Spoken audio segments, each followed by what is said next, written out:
welcome to Abnormal Presence Touring Talkies. I'm Kamla Iyer. Today, our Sari-torial Safar takes off where we left off last week in Assam, a state known for its silks, and Sualkuchi, the Manchester of the East. My guest speaker today, we met last week, is Jonali Saikia Khashnabish, founder of Heeya Social Enterprise, where she works with women and provides various interventions to create livelihoods for them. She's also the managing trustee of Heartcrafted Foundation and a livelihood consultant with a focus on women's livelihoods. It gives me great pleasure to welcome Jonali back to the show this week to discuss the beautiful and rare silks of Assam. So Jonali, welcome back to discuss about Assam silks today. Assam, as we all know, is home to some of the most beautiful and even rare silks, some of which are only found in Assam. And Sualkuchi is rightly known as the Manchester of the East. So could you tell us something about the silks of Assam and also about Sualkuchi? Sure. So the silk of Assam, I've already mentioned in the last episode a bit about how hoary its past is, and the importance that, silk has, especially Muga silk has, and how it placed Assam on the national map as well as the world map.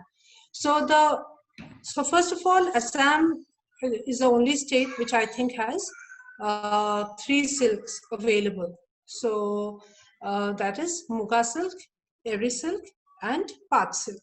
Yeah. So like we know, silk is the proteinous substance which is obtained from a silkworm. So these silkworms basically feed on the leaves of certain trees. And these trees happen to grow, some of these trees happen to grow only in Assam, which is why the Muga silk worm and the Eri silkworm are primarily, they can only thrive in the climatic conditions of Assam, which you might already know is extremely humid. Yeah. So the Muga silk is, botanically it's called, or rather the biological name is Antheria assama. So the name itself is suggestive that it is unique to Assam, and for the same reason, Muga silk, Assam got awarded the geographical indication tag in the year 2007, and it was later again, revoked in 2017. So the whole idea of the Muga silk, being so inextricably linked to the history of Assam, like I said in the previous episode, is evident from how the kings used to gift Muga silk items to others, etc., and it just stayed over the ages. Now, what is the Muga silk? So Muga silk, first of all, it's a very, very bright yellow. I mean, not yellow, bright golden silk. So just the color of the gold is the color of the silk. It can be dyed, but it does not need to be dyed because it is beautiful already. The second characteristic is that it is it is a very, very strong silk. It has got the highest tensile strength amongst all silks, meaning it can, last for hundreds of years. In fact, I also read somewhere, and I also got to understand that it was, in fact, also used earlier in the strings of parachutes. It is that strong. Wow. So that is another, characteristic about the Muga silk. And because of its high tensile strength, the same reason also lends itself to the fact that it can stay for several generations, and that's how it is an heirloom. It can be an heirloom and is often an heirloom for many families. And the third interesting factor is that it's got a very high UV absorption capacity. The ultraviolet rays absorption is very high for Muga. So these are some of the very interesting facts. Now, Muga silkworm thrives on the leaves of two trees which are native to Assam, the som and the swallow, right? And so these trees grow often in the wild, mostly in the wild, and that's how Muga silk is also referred to as one of the three wild silks, the others being Eri and Tassar. Now, The Muga silk is, definitely it's a very, good crop. It is multivolatile. It can be reared many times the year. But the point is that it's a silk which is rare, but it is very fruitful. It's a very good income and generating source for someone who rears the silk. There are different types of trees, and which also produce different kind of Muga silk. So there some are a little more superior than the others. For example, one particular tree, a plant which is called the Majankuri, is said to be giving the highest, the best quality of Muga silk. But the Majankuri was one silk, was the Muga silk which was patronized by the Ahom kings, and they would only wear the Majankuri silk. So, suffice to say that it was a more superior kind of silk. So that is Muga. I just want to show you the Muga cocoon. So this is the Muga cocoon. Of course, it is not very clear as to the gloss or the shine, but also because this is the unprocessed silk, right, in the cocoon. After this, it goes through several processes before it becomes fine silk. So I thought I would show you one piece of fabric that would show you how nice the Muga silk color is. So this is a Muga silk mekhla, very old one that belonged to my mother. And so I don't know if it's very, very visible, but it's got a very rich shine to it. And yes, so this is, the Muga silk for you. Now, in terms of where it is used, of course, it is used for mekhla chadars a lot, and also for saris. They are also woven into fabrics and used in a variety of uses like making garments, etc. So, and like I told you earlier, Muga silk is almost like a very important wardrobe must have for every Assamese woman, because it is used for all kind of cultural festivals, including the Bihu and other important functions. Now, I'll come to the next important silk, which is the eri or the endi. So eri is botanical name is Phyllis Samia richini or the Samia richini, and it is found in Assam, but is not exclusive to Assam. It is grown in a few other states as well, but Assam accounts for about 85% of the total production, as per the latest figures, and which is about 7,000 metric tons last year, in the last financial year. And in the same breath, I would also like to mention that Muga silk is around 240 to 260 metric tons. So it's very less, much lesser compared to eri silk. So that's why it's also rare. The Muga silk is very rare. And expensive. And yes, and therefore it is expensive because the demand is high and the supply is low, and that's why there are a lot of plans the Central Silk Board takes to increase production, but because of the unique geographical confinement, it can only be grown so much, the trees, that is. Now coming to eri silk, it is definitely been almost like a revolution in the last few years in terms of the growth of the eri silk cultivation and production. So I think quite a few factors. One of them being that it's no longer wild silk. It is actually now almost reared as a cottage industry in every home.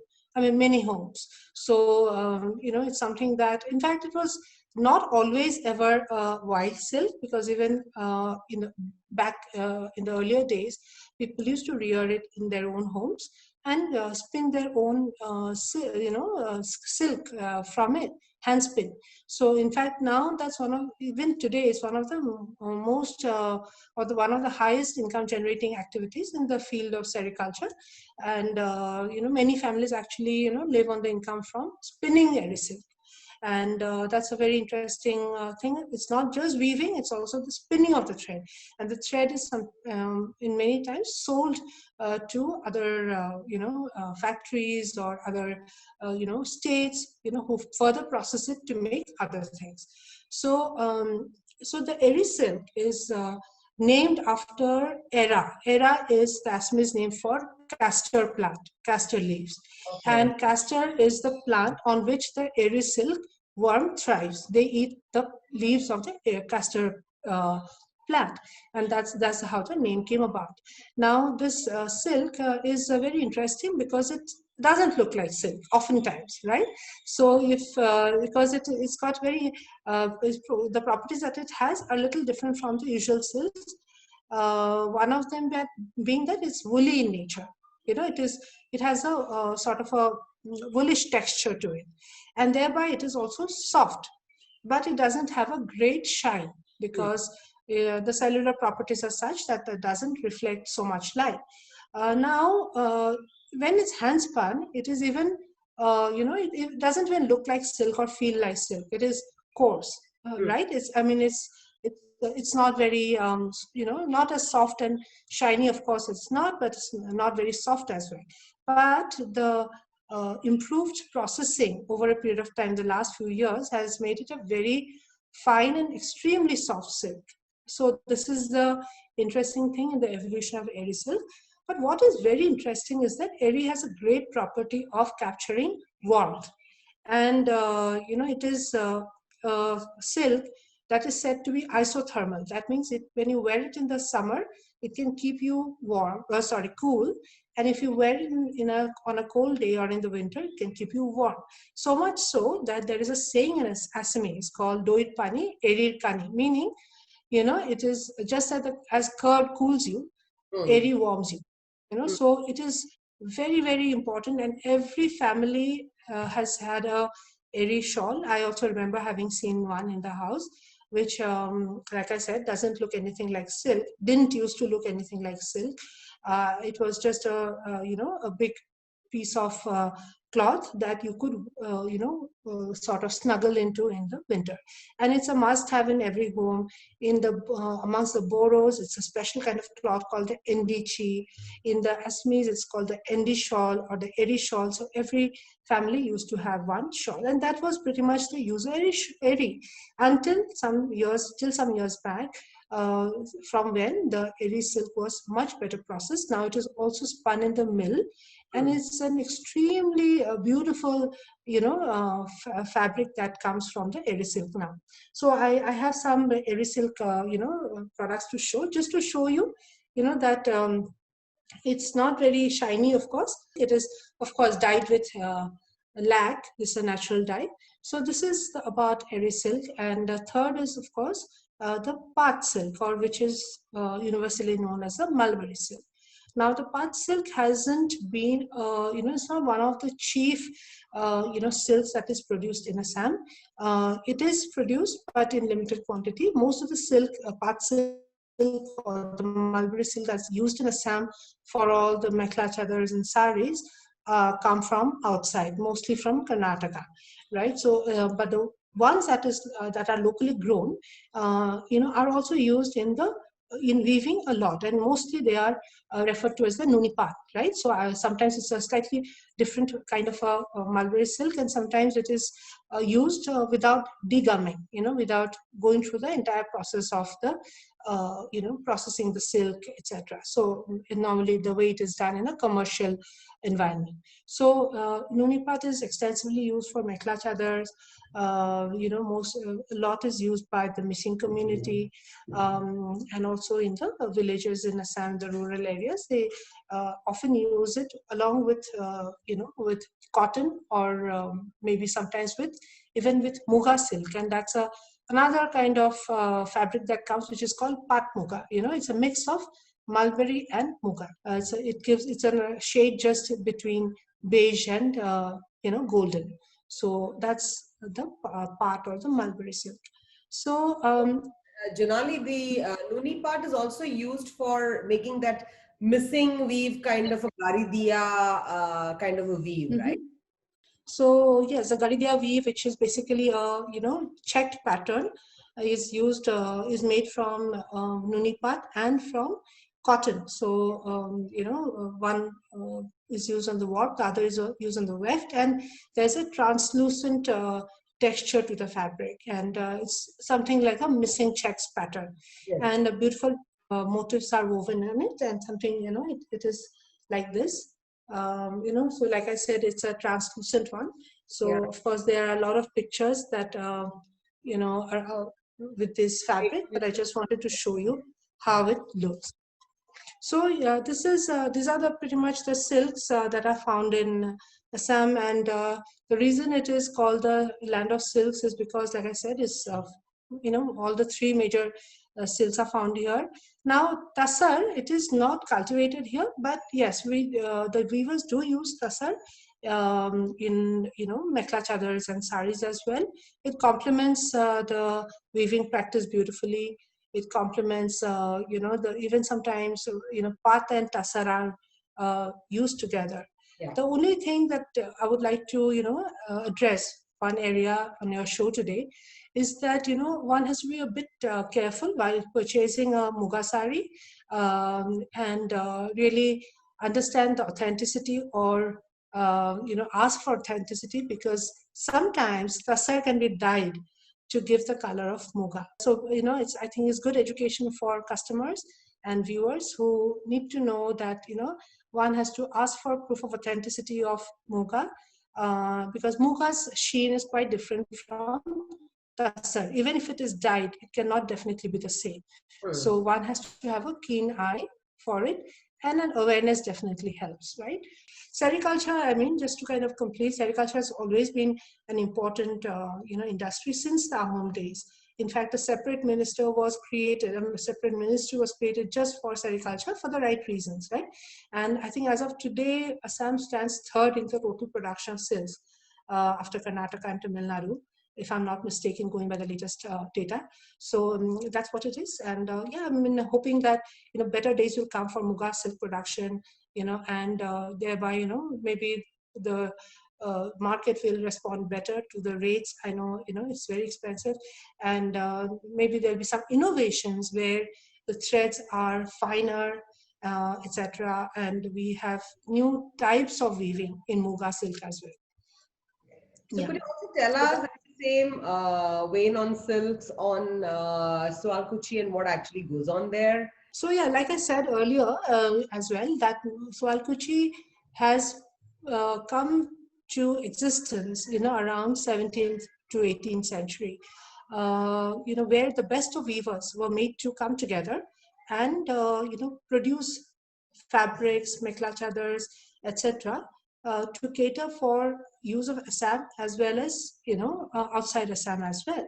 So definitely, one thing we know for sure, that it was done with design, right? It was done with the whole idea of having, a cluster of, experts living together and benefiting from the overall ecosystem. Now, Sualkuchi, or Hualkusi, as we say in Assamese, is on the northern banks of the Brahmaputra River, not too far away from Guwahati. So anyone who plans on a trip to Assam or to Guwahati must definitely visit Sualkuchi. It's a sleepy little town, but has a lot of looms that are the characteristic sounds emanating from every home. And it is sad, like in every other part of India, like we say that the weaving industry is dwindling, so it is in Sualkuchi. But there are new age entrepreneurs, new age of people who are trying to put the energy back into the place.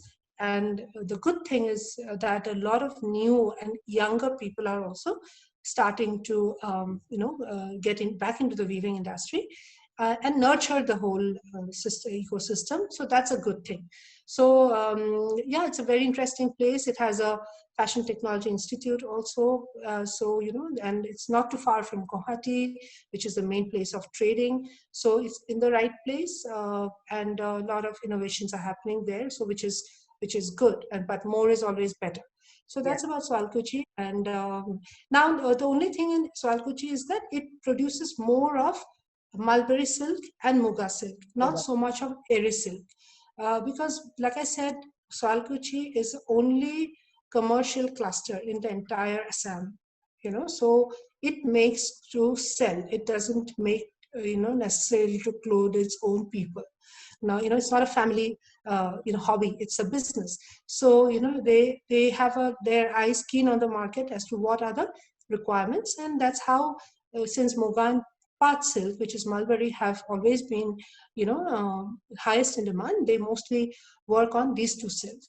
Eri silk, incidentally, is not too far away from Sualkuchi, about maybe 20 kilometers away, there is another cluster called the Bijoynagar and Soilgaon, where eri silk is exclusively. I mean, it's almost like every family is rearing the eri silk.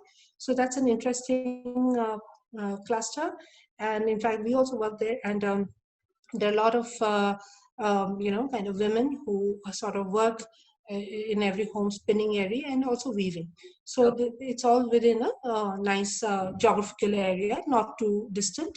So I would recommend everyone to plan a visit whenever they do. Yes, I hope actually we are all able to travel soon and see these Yeah, beautiful I paths. know. As soon as this whole thing is over, right? Yeah. Absolutely. So tell me, one of my first episodes I'd done was a very interesting episode on the Kanjivaram buttas, which means the motifs one typically sees Hmm. in Kanjivarams.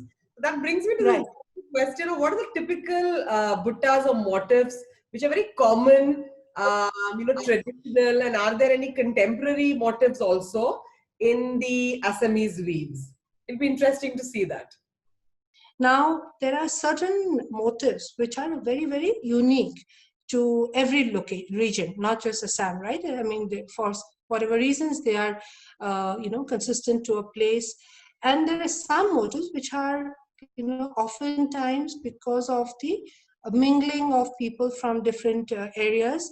There are some synthesis and interesting motifs emerge out of that. And I've repeated so many times that Assam is literally a gene pool, right? It's a mini sort of Asia in that sense. So there's so many different influences, right? So what I have done is, I have done a little bit of research and I have put them all in the motifs and the ornamentations in 5 buckets, right? So the first one is in those motifs which are inspired by plants and nature.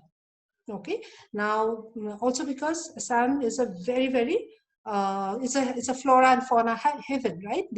Some of the best plants, and it's an extremely biodiverse place with a lot of different kind of plants, and so also for animals, right? So including the one-horned rhinoceros, which is only found in Assam. So so I've kept the first two, which are inspired by nature. The first is plants, second is animals, third is everyday objects, right, which you use at home, including jewelry. Then fourth is, what I would say as geometrical patterns, which is in a way also every day. It definitely is inspired by something, but they are classified as geometrical. And the fifth is what I would say as a very unique or royal motifs, right? So now plants, so the plants and flowers. So I think flowers and plants, again, not exclusive to Assam, it's used all over the country, and anywhere weavers weave, their first inspiration would be from plants, right? Because they're beautiful flowers, different kind of flowers. So it is in Assam. For example, there are a lot of vines in Assam, with creepers. So a lot of the, inspirations have come from creepers and from vines. The flowers that are falling, the way the creeper is climbing up, etc. Then there are flowers. So there are different kind of local flowers, and flowers like the nahor, the bokul, the guti mali, as we say, the gulab, the rose itself, the podum, which is the lotus. All of these are very important motifs in across all weaving styles in Assam. And this flower, which I had shown you earlier, is about almost 60 years old. So the flower is a main motif here. So it also looks like a little shrub to me.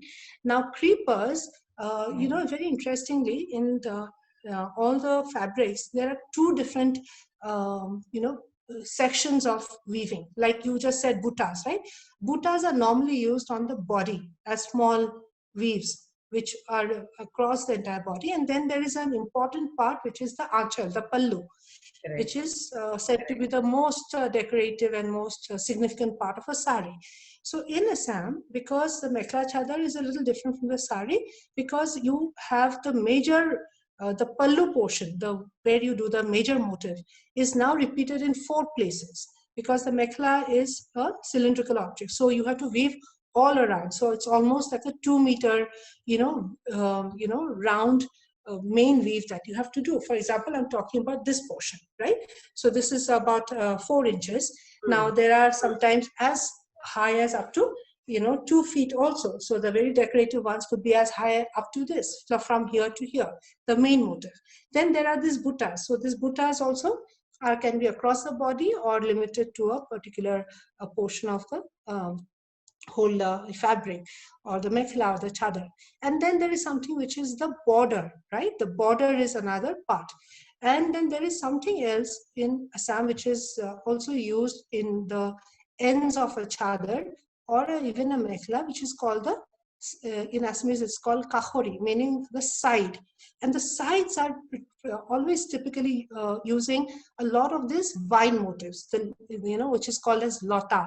And there are different kind of vines, and sometimes they are also referred to in terms of how many picks you have to do, like how many times you have to lift to get the intricacy of the weave. So that is about the flowers and the leaves. Now leaves also include, for example, leaves that women typically keep seeing, like for example the eri silk, like I said, comes the silkworms feed on leaves Yeah. of the castor plant. It's called the era. So the era motif is quite common. It's also a pretty motif.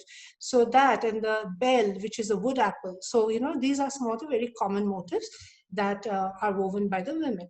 Now in terms of the so I just want to show you what I just said. So this is a example of a vine or a creeper. So this is a kind of a design which is based on one flower and two leaves. Now coming to animals.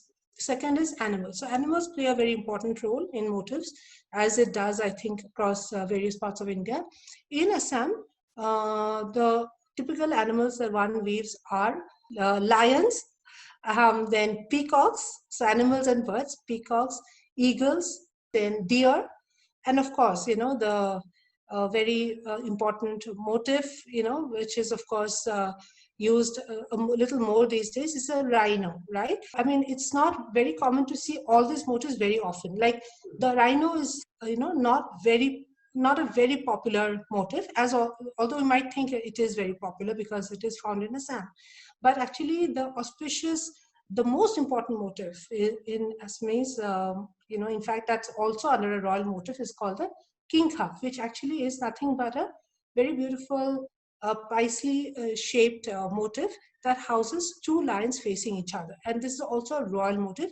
It's the most important motif that is used on most silks or any fabric that is designed for kind of definitely something worth keeping or worth wearing. So that is the king cup motif.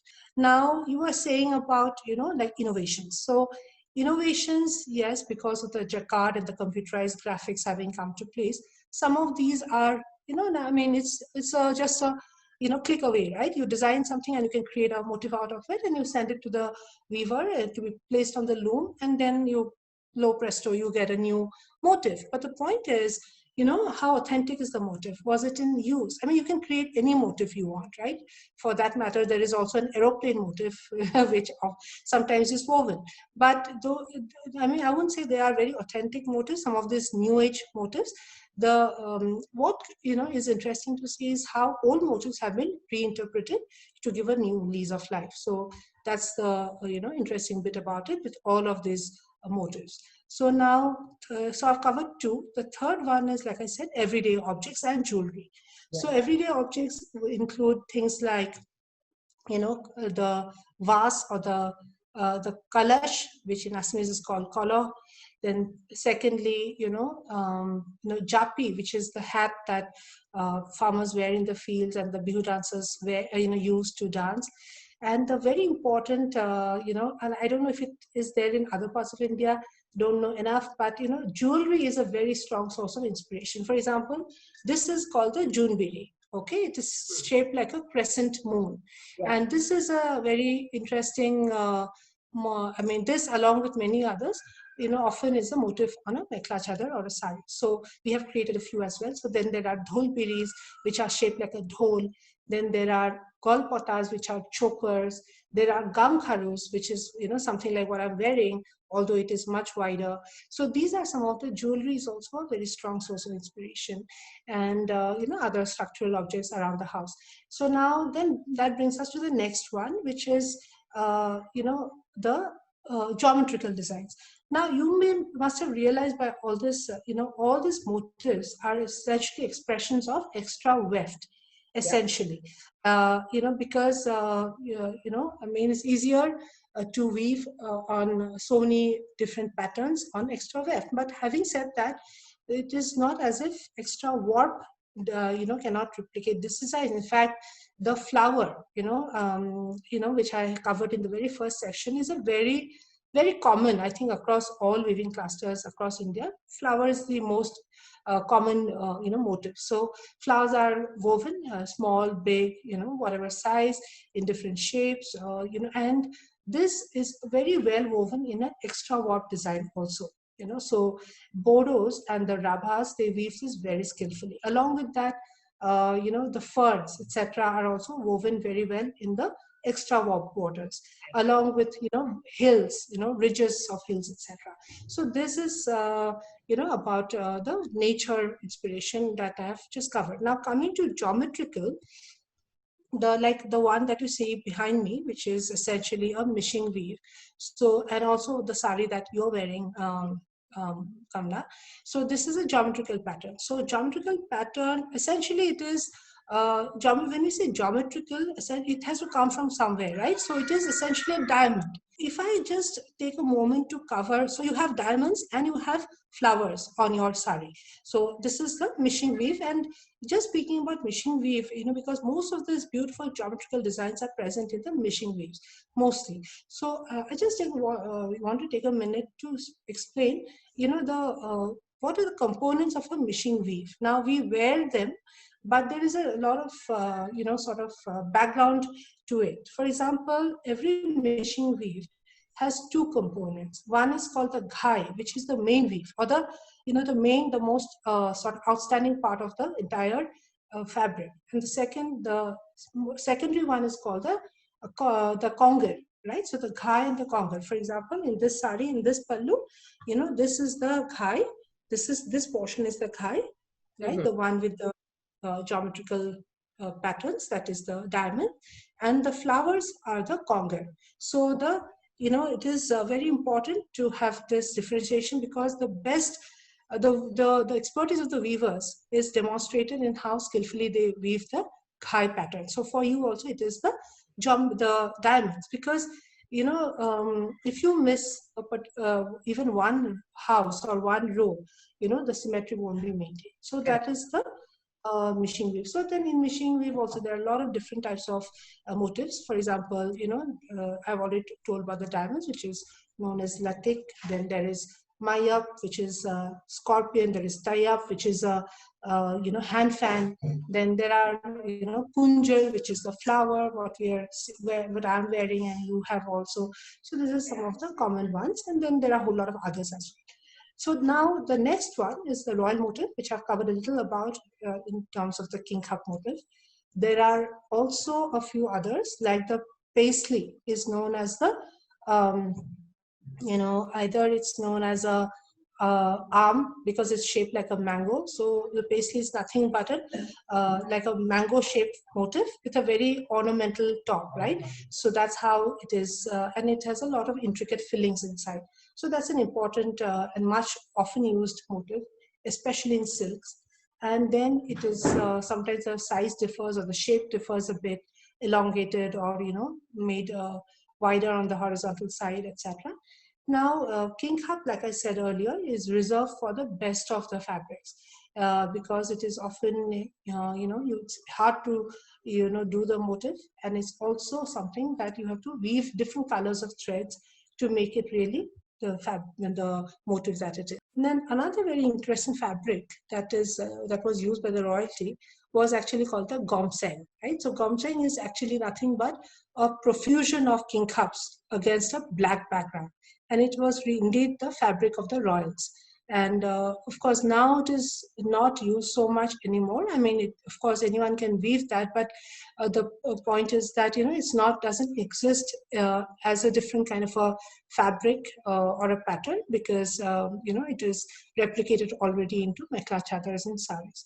So these are some of the motifs that I just want to talk about, and there is always an influence from other areas, etc. But yeah, it's interesting to note that the traditional motifs are there. We have in our work tried to revive, like I said earlier, a lot of the old motifs which had gone out of circulation because women didn't deem it necessary to spend so much time to weave such intricate patterns for themselves. But Yeah. when we introduced this model where they could sell, they were interested to bring back a lot of these motifs, and we have done a lot of saris with these motifs. Some of them are simple, of course, but but they look very striking in the manner in which they are woven. We've also used another form of weaving, which is something which is called casposa, like which is nothing but a rows of densely woven colors, in rows. So that is also a very striking feature of a Muga mekla chadar or a riha type. And that is something that we've incorporated. We've also incorporated another feature into saris. So we have used a weave or a pattern or a motif called a barong, which is essentially lines that can be woven together densely to create a nice effect, something like what I've just explained right now as a setting for the main design, right? So that first comes, and then the main design comes, and then there are the buttas which are replicated across the entire fabric. So yeah, I mean, I think a lot of similarities with the rest of the mainland, and some areas where it's quite different. Yes, the evolution continues, innovations are coming in, and that's pretty much the story of the motives here. So, very interesting because now that I'm doing a lot of weaves, I find so many things are so similar yet unique to that particular community that it's absolutely lovely how to see so many similarities across states. Now, tell me one thing. One unique feature I have found personally in my curation journey of weaves is in Assam. I have noticed that there is this particular tendency, and I think it is in silk saris really, where the border is not woven, but it is woven separately and then stitched to the sari. It Mhm. does not happen so much in cottons like this, but Mhm. I have Mhm. seen it in silks. Now, can you Right. tell us why this practice still continues in Assam? Well, yeah, that's how came across, as striking to me when I was also kind of trying to understand why, and I spent some time actually trying to see if we can do it differently. In fact, the sari that I'm wearing doesn't have a stitch border, and it is, as you can see, the patterns being woven. Now, I think let me just, let's define what a border is. So, what is a border? A border in a sari is essentially a ornamentation done right along the selvage of the sari, the end of the sari, in a particular way that looks striking, and that is done in a particular style and a particular motifs are used. Now, that is an extra warped design. Primarily, it is always an extra warp, meaning when you lay the warp, you have to put a few additional warps, and then you have to weave the design on that. Now, of course, I can't, say that I'm an expert like you. I have told earlier, so disclaimers, because I may be excused for some of the short knowledge that I may not have on borders, but from my observation, I have seen that that's the case. Now in Assam, like I told you, there are, and when I was talking to you earlier about, the characteristics of the communities, the weaves, that one of the main differentiating factors or one of the, parameters is those who weave extra warp and those who weave extra weft. So each of them are proficient in their own styles of weaving, right? As far as the ornamentation goes. So communities who practice extra weft weaving are very, very comfortable with extra weft weaving and not with extra warp weaving. And Hmm. similarly, extra ones who practice extra warp weaving are not that proficient in extra weft weaving. So that is their strength. Though their own strengths are what they stick to. And so the thing is that because it's an extra warp border, saris and mekhla chadars. And of course, sari is a very new phenomenon, right? It's only about 5 to 6, or at best, 10 years old. As opposed to centuries of practice in the other regions of India. Now that's for a sari. Now you may want to ask, why was it never introduced for mekhla chadar as well? Now I don't quite have the answer to that. Why? But it just tells me that maybe people were comfortable that way to have the border stitched. So what happens, just like in this mekhla chadar that I have with me, the border is stitched, right? So you can see that the border is stitched, so it is not woven seamlessly. And so what they do is, when they are weaving, they weave the border also as an extra weft design, in the same way that they are weaving these portions, and later they cut it out and they stitch it. Now, uh, of course, we have tried to incorporate a seamless border, and so we could get to this, which is weaving extra weft only on the border with a strong selvage. But yet it's not a regular border. I mean, a regular border would have looked a little different. So some of them are open to this idea and they weave. I would say it is just a matter of practice, and that they have not really had a huge need to learn this and do it. Now, I showed you earlier the gamusa that my mother made using extra warp, which means that it was there, it used to exist. It's just that maybe over a period of time, there was almost maybe no need, or no one expressed a desire to have a border woven onto it, and therefore it stayed up. Now, that's one reason. The second is, now you might ask me, oh, but we are in the, we are now where we are, and learning is easy. There is a demand. People do want, Puritan sari lovers will want a sari that has a nice border also.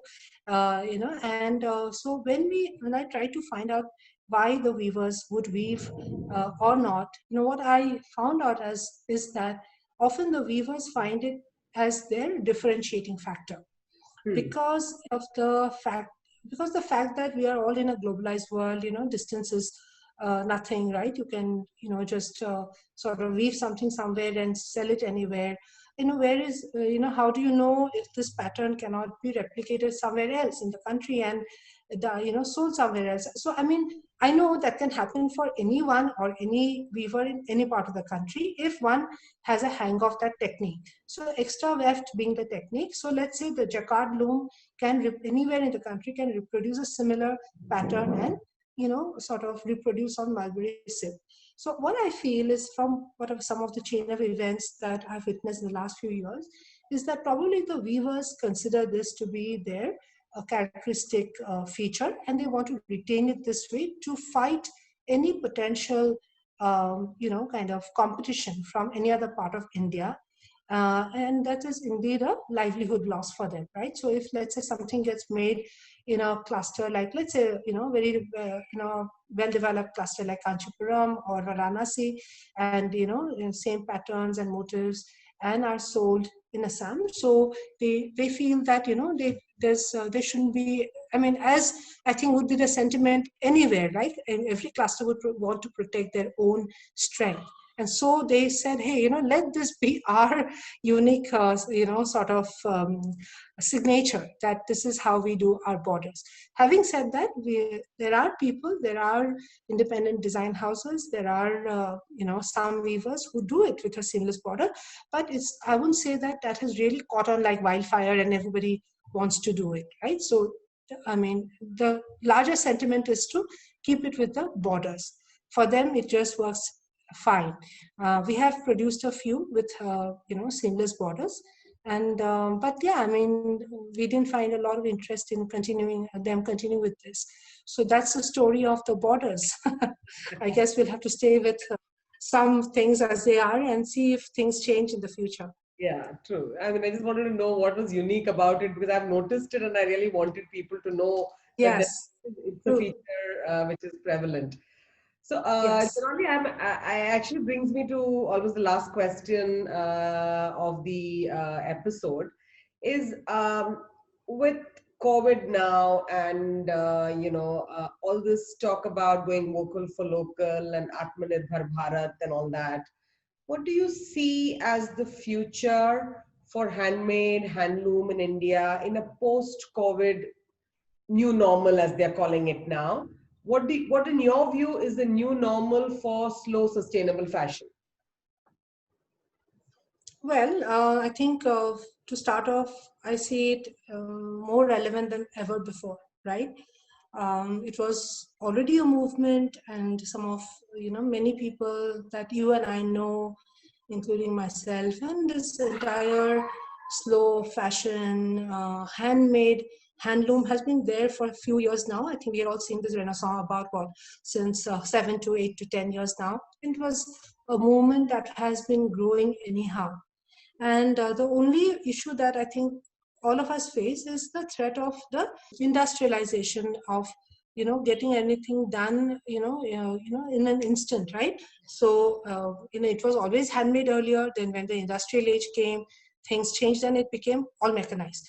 But now we know the other side of being overly mechanized, and we are seeing it in front of our eyes, the dangers of fast fashion. I mean, it's literally the second garments are literally the second polluter in this on this earth. And the whole earth anyway needed a movement of slow fashion, and I think many of us are crying hoarse about it for quite a few years, and we are working to whatever extent we can.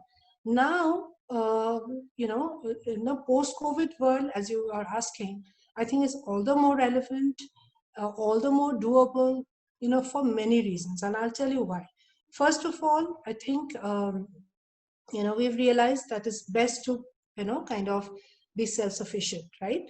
And what better example of self-sufficiency than to weave your own cloth, right? And I think this has already been there. And I've just talked about about how women in Assam have always been weaving their own clothes and wearing, and making their family wear. And then so now the question is how much fabric we need as far as our demand goes, and whether handloom can be the answer for that. Possibly, yes. I haven't done any math on that, that what is the total demand.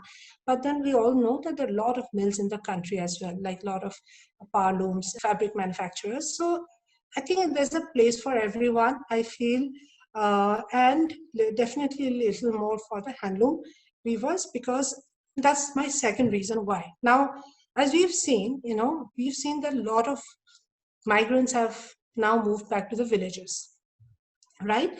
And in fact, the migrant story has been one of the biggest stories through this entire lockdown period, and it's a very, very unfortunate and very sad turn of events that have happened. But yeah, we couldn't prevent it. I mean, people have gone back, and what would they do when they go back? When they go back to the villages, they are not going to be able to work in the construction sector, the automobile sector, or any of the other sectors that are present in the urban cities. So I feel very strongly, and I'm a big votary, that we have to create more rural enterprises, and clothes and handloom is one of those rural enterprises that can thrive in a rural environment, because the entire ecosystem is there. And now, as far as the demand is concerned, I mean, I think we are all connected via the smartphone and the computer. I mean, the click of a button, demands can be placed and also delivered, right? The only thing is, where is the ecosystem? Are there enough production areas? Is the supply chain strong or not? So I feel that this could be one of the positives. In fact, a lot of these migrants, who, especially women, who now probably may not want to come back to the cities in search of livelihood, and all these interventions can be provided to give them an access to a market, and the demand has to be created. So I feel that there is definitely an urgent need of a platform for this, and an awareness that we need stuff, we need we will need fabrics for our use, and also maybe for even for medical use, maybe even for making PPE suits, right? Why not? I mean, hand-woven cloth can be used, biomedical yarns can be used. In fact, Eri silk is probably a potential silk that can be used for a biomedical purpose, provided people come together, like designers, manufacturers and policymakers, and weavers. Everybody has to come together and make it work. So that's my 2 cents on this whole thing. In fact, the other thing that I was going to also share along with this question is that, in fact, we have also started doing a few new things during this lockdown period. In fact, as early as April, in addition to providing families which were, left in the lurch because of 2 straight months of not being able to sell, because like I told you earlier, many of our people are also selling locally, entrepreneurs who we have created who can access the local market. Yeah. So what we've done is that we said that, hey, why don't you, why don't we help you take care of your immediate 1 or 2 months, and then, why don't you get help with some of the working capital to be able to prepare stock for the future months where we'll be able to see better demand. So we've done that, and so no one is not doing any work because of lack of money. They are all on the job. They're either weaving gamosas or mekhla chadors or saris or fabrics, and because that whole as soon as the initial few days were over, no one lost time because it's anyway a homebound activity, and Yeah. it was good. Work from home was anyway the new kind of mantra. So this is and also we spent quite some time in training and skilling our people, because this was a time like the extra warp. Hopefully we'll be able to train some of them on how to do the borders on the sides, and weaving something like a mekhla chador or sari with that technique. So yes, I think that's pretty much the story as far as the lockdown period goes. That's at least very positive. And on that positive note, Jonali, thank you so much for being so patient with us, and spending time on 2 episodes to talk us through Assam weaves as well as the silks of Assam. And I really hope that in some small way I'm able to generate interest about Assam as a state and for known for its silks, and also to create an interest for its weaves because they're genuinely and truly beautiful. And that's my attempt through this series, is to create an awareness for every state for what it is known for. So thank you so much for sharing your knowledge with us. And I do hope and wish you all the best for all your future endeavors. Thank you so much, Kamla. It's been a huge pleasure. And yes, like you said, I've seen the episodes that you've all published so far. They're very nice, and especially because they also bring a personalized tone, and because you can read about all of this on Google or internet or on books as well. Yeah. But to hear it from someone makes a lot of difference. I hope you can create a very rich treasure trove of all the interviews that you're doing, and create something for posterity. So yes, and thank you for including Assam in it. And yes, all the best to you too. My pleasure. Thank you for watching our weekly episodes in Touring Talkies. Do stay tuned on our Facebook and Instagram page for updates on our future episodes. Please leave your comments, suggestions, and feedback on this video right below the video. Thank you very much.